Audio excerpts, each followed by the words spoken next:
Start. ठीक है, तो आज हम बात करेंगे क्लास 11th बायोलॉजी में इनफ्लोरेसेंस टॉपिक के अंदर ही कंपाउंड इनफ्लोरेसेंस के बारे में देखते हैं। कंपाउंड इनफ्लोरेसेंस,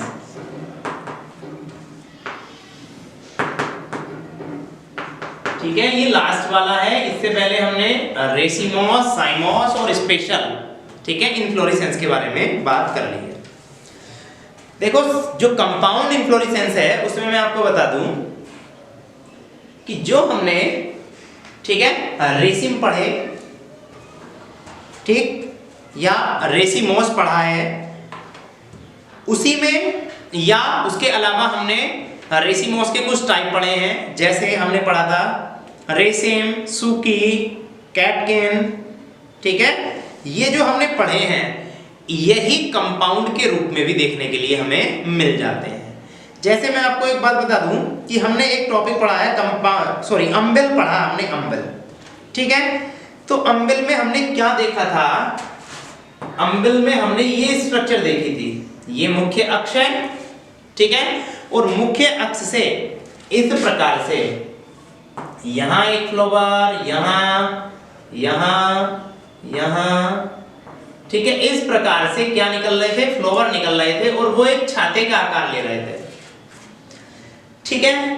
ये तो केवल हमने क्या पढ़ा है? अम्बिल पढ़ा था। अब अगर हम बात करेंगे कंपाउंड अम्बिल की, तो कंपाउंड अम्बिल में इस प्रकार की स्ट्रक्चर हो जाएगी कि जहां पर एक फ्लोवर है वहां पर एक फ्लोवर ना होकर बहुत सारे फ्लोवर्स का क्या होगा? एक गुच्छा टाइप होगा। जैसे ये, तो यहां, ठीक है, ऐसे ही यहां,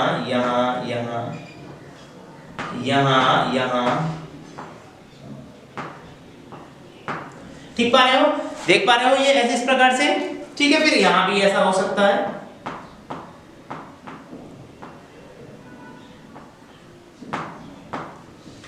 तो ये जो स्ट्रक्चर बनेगी, ठीक है, देखो सेम ऐसा ही है, बस अंतर यहाँ एक फ्लोवर है और यहाँ पर फ्लोवर्स या फूलों का समूह है, पुष्पों का समूह है। तो जब ये समूह वाली बात आ जाएगी तो इसका मतलब हो जाएगा ये कंपाउंड है, ठीक है, कंपाउंड अम्बिल है ये। क्लियर है इतनी बात? जैसे हमें देखने के लिए मिल जाएगा compound रेसिम, compound spike, compound spadix, compound कोरिम्ब और कंपाउंड अम्बिल। बस अंतर इतना रखना है कि जहां कंपाउंड शब्द लगेगा वहां पर एक फ्लोवर की बात नहीं करेंगे हम, वहां बात करेंगे हम फ्लोवर के एक ग्रुप की, समूह की। एक शाखा पर एक फ्लोवर नहीं होगा, वहां पर बहुत सारे फ्लोवर होंगे, तो वो सारे के सारे इनफ्लोरेसेंस बन जाएंगे कंपाउंड इनफ्लोरेसेंस। इतनी बात सबको समझ में आ रही है? जैसे हमने कोरिम्ब पढ़ा, ठीक है, अगर हम कंपाउंड कोरिम्ब की बात करेंगे तो कंपाउंड कोरिम्ब में क्या हो जाएगा? देखो, कोरिम्ब को बोलते हैं समसिंग, उसका डायग्राम ऐसा था, यहां से फ्लोवर निकला, ये, ठीक है। अगर ये कंपाउंड होगा तो कंपाउंड में क्या हो जाएगा? यहां पर एक फ्लोवर ना निकलकर बहुत सारे फ्लोवर हो जाएंगे, ये हमें ध्यान देना है, ठीक है। इतनी बात हमें याद रखनी है, ठीक है। तो इसी प्रकार से इसमें हम बहुत ज्यादा टाइम नहीं लगाएंगे, इनके नाम में बस हमें ध्यान रखना है, जहां पर भी कंपाउंड स्पाइक बोलेगा तो स्पाइक में अगर एक फ्लोवर निकलता है तो कंपाउंड में एक ही के स्थान पर बहुत सारे निकल जाएंगे, ठीक है। और रेसिम बोलता है तो एक के स्थान पर बहुत सारे, बाकी डायग्राम सेम ही रहेंगे, ठीक है। अब इसके बाद जो हम एक मेन टॉपिक पढ़ेंगे वो पढ़ेंगे फ्लावर। ये देखना है,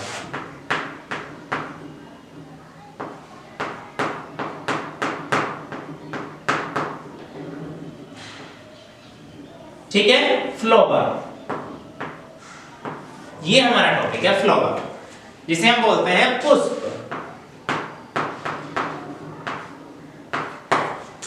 देखते हैं भाई फ्लावर क्या है।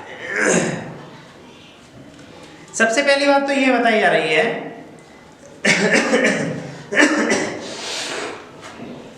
कि जो फ्लोवर है वो मॉडिफाइड स्टेम है, ऐसा हम कह सकते हैं, ठीक है।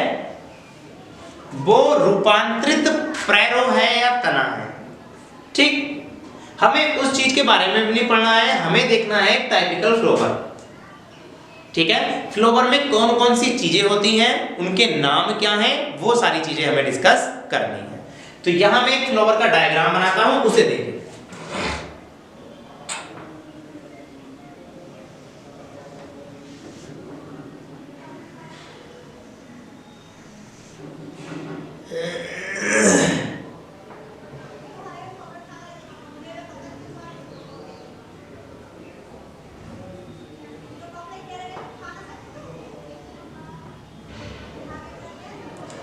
तुम अगर देख पा रहे हो तो हमने एक ये ऐसी स्ट्रक्चर बनाई है और इसके ऊपर हमने बनाए हैं,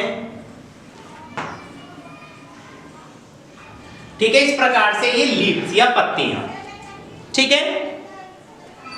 अब ध्यान देंगे यहां पर मैंने एक बीच में ये स्ट्रक्चर बनाई है,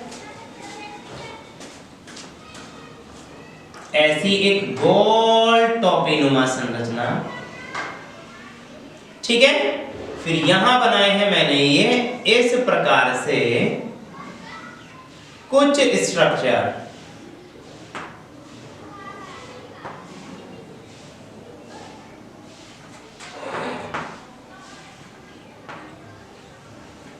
ठीक है भाई।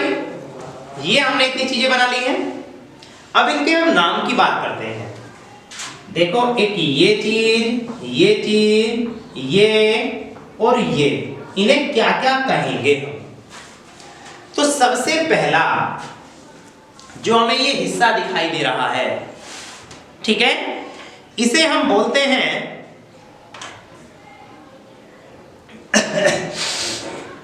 इसे हम बोलते हैं बाह्य दल। इसे हम बाह्य दल बोलते हैं, ठीक है। एक पत्ती को, ये एक नहीं होंगी, बहुत सारी होंगी। जब ये बहुत सारी होंगी तो ये कहलाएगा बाह्य दल पुंज, ठीक है भाई। ये हमें बात ध्यान रखनी है। और इसका रंग हमें सामान्यतः देखने के लिए मिलेगा हरा, ध्यान रखेंगे ये बात। चलो आगे हम देख रहे हैं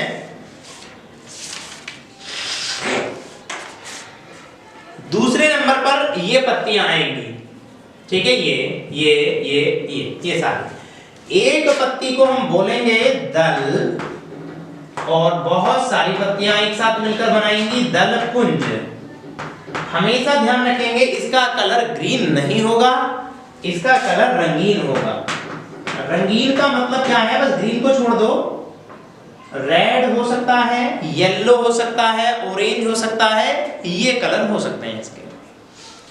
ये तीसरे नंबर की जो ये आई है पत्तियां, ये भी लीव्स हैं, 1 2 3 4।